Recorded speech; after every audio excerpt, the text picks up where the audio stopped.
Hello, welcome to a video about Wayne World. I'm going to be talking about the ecosystem, specifically the outskirts section of Wayne World.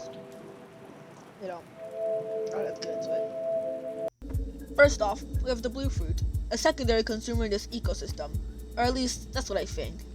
In Rain World, blue fruit are actually bug pupae, and Google says that they are secondary consumers, so that is the best that I got. It's a blue tear-shaped object attached to the ceiling by a long vine.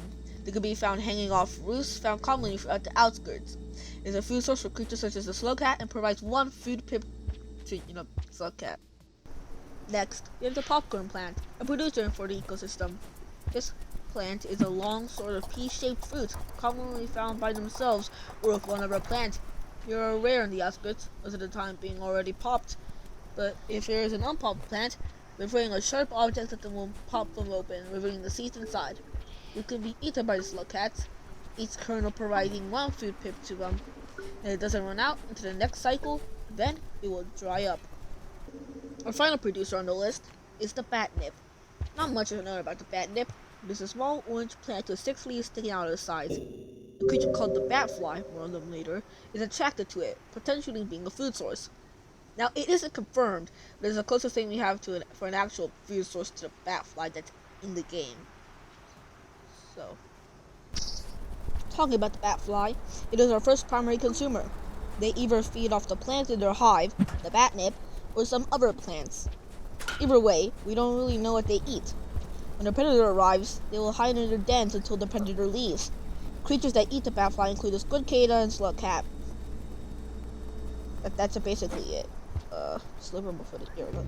Our second and last primary consumer, the egg bug.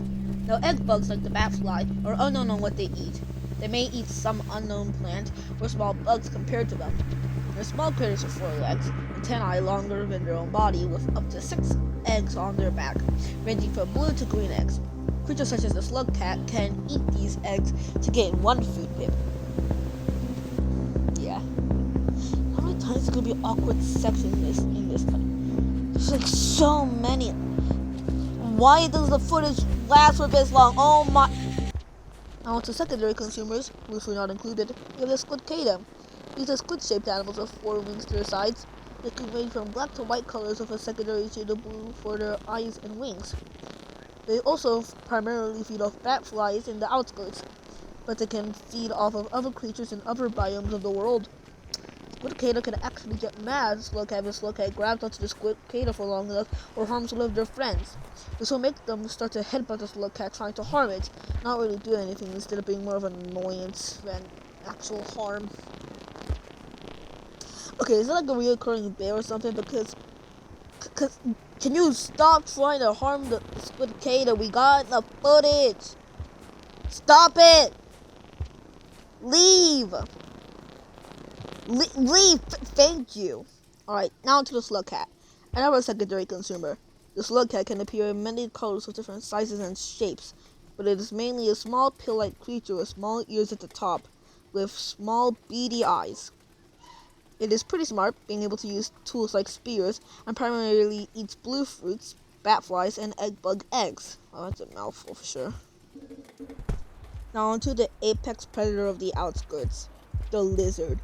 They are a large lizard-like animal with a protective plating around its head.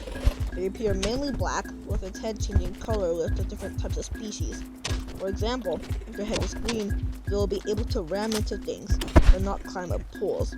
Or if their head is pink or purple, they will be able to climb up poles, but are weaker than the green lizards, taking less spear thrusts to kill. They feed mainly off of squidcada, slugcats, and egg bugs, and will actually fight over food in battle with their sharp jaws. Alright, but now all we gotta do is not die. Well, here we have an example of them fighting over food in a territory. Anyways, here we have the pole plant, the decomposer or apex predator or producer. You know what? We'll just say decomposer because I can't find the mushrooms anywhere. If this doesn't count, there's mushrooms, those are the true decomposers. Anyways, the pole plants camouflage themselves as long poles.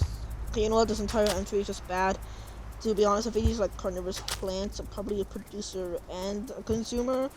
Like, they do eat lizards, but I don't know if like players could be considered Apex. I'm not smart enough to like make this entry, to be honest with you. So let's just move on. The mushrooms are, the actual decomposers. I just can't find any footage for them, so take this plant footage. So this is good because I can't find mushrooms. Like wherever I can't find the mushrooms. I've searched essentially everywhere. I can't find them. So here's a pulp. Oh come on! You weren't supposed to get grabbed by that. How? Oh my! Great. Now he's dead. Whole plants here. Lovely. Just great. Alright. We can bring him back to life. Let's just go to the end screen. Yeah.